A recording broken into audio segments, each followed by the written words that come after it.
নমস্কার। আমার আজকের নিবেদন কবি ভবানী প্রসাদ মজুমদারের লেখা কবিতা হরিনামের পরিণাম। আমার পাখি আজব পাখি, করবে হরিনাম। দেখে যান গো বাবু মশাই, 100 টাকা দাম। এই ছেলেরা চুপ করে থাক, করিস না শোরগোল।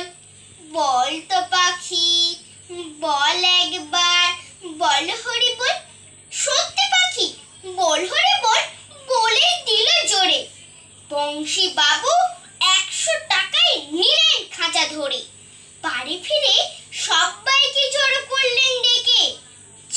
50 লোকের মাঝে বললেন জোরে হেঁকে, এই যে পাখি দেখছো সবাই, মথুরার ধাম।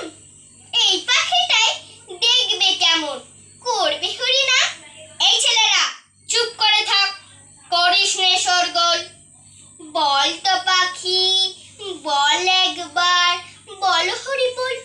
পাখি কিছুই বলে না তো, চুপটি করে থাকে। বংশী বাবু রেগে মেগে বললেন তখন তাকে, এত করে সাজছে তোকে, বাড়লো কি তোর দর? দোহাই পাখি, বল হরি বল, নইলে খাবি চর।